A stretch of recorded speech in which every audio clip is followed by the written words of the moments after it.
শুরু থেকে তারা 20 কোটি টাকা বাণিজ্য করেছে এই কেনাকাটার মধ্যে। কারণ এখানে ডাক্তারের অনেক ইকুইপমেন্ট আছে, যে ইকুইপমেন্ট প্রেসারে লাগালে এখানে লাগালে নিলে মেশিন এলে নাটবল্টু খুলে যাচ্ছে।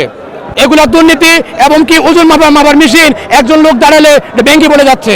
যা গ্রামে আমাদের ক্রয় কমিটি ছিল, তারা ক্রয় কমিটির মাধ্যমে ল্যাপটপ কেনার কথা ছিল, অথচ এমডি মজিদ ক্রয় কমিটি সেজে ARK ইন্ডাস্ট্রিয়াল নামে একটা প্রতিষ্ঠান থেকে ক্রয় করেছে, অথচ ARK ইন্ডাস্ট্রিয়াল কোনো এখানে নেই।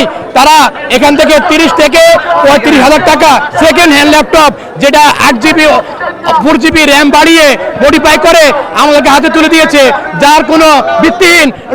ল্যাপটপ ওপেন করলে এটা বন্ধ হয় না, বন্ধ করলে ওপেন হয় না। এমনকি তারা পুষ্টি কমিটিতে প্রেসারের সিস্টেম দিয়েছে, ওষুধ দিয়েছে, যেখানে ওষুধ নাই, বীজ দিয়েছে, বীজ নাই। আমরা সদস্যদের কাছে সব সময় অসম্মানী হচ্ছি এসবের কারণে। এমনকি তারা সাবান দিয়েছে, সাবান আছে অনেকগুলোতে প্যাকেট নাই, প্যাকেট আছে সাবান নাই, এরকম অনেক দুর্নীতি হয়েছে। এই দুর্নীতির কারণে আমরা স্টাফরা এখানে পাঠার বলি হয়েছি, আমাদের চাকরি নেই। এবার আছে প্রায় 20 কোটি টাকা দুর্নীতি তারা করেছে। শুরু থেকে তারা 20 কোটি টাকা বাণিজ্য করেছে এই কেনাকাটার মধ্যে।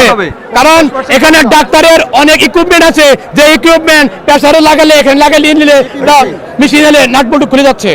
এগুলা দুর্নীতি এবং কি ওজন মাপার মেশিন একজন লোক দাঁড়ালে ব্যাংকে পড়ে যাচ্ছে, যার কোনো ভিত্তি নাই।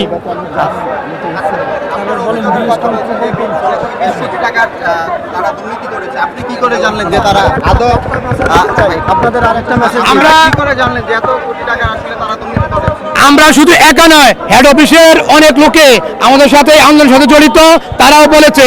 আমরা হিসাব করেছি, একটা ল্যাপটপ যদি 50,000 টাকা করে তারা বিল করে, হিসাব করেন 32 ল্যাপটপ টাকা আসতেছে। এই বীজ কিনতে প্রায় অনেক কোটি টাকা তারা খরচ করেছে। তারা 1,15,000 টাকা আমাদের ল্যাপটপ হাতে নিয়েছে আমাদের টাকা থেকে। এমনকি যারা বীজ কিনেছে, বীজ থেকে আমাদের টাকা হাত করে নিয়েছে, এবং সাবান কিনেছে, সাবান থেকে হাত করে তারা টাকা নিয়েছে।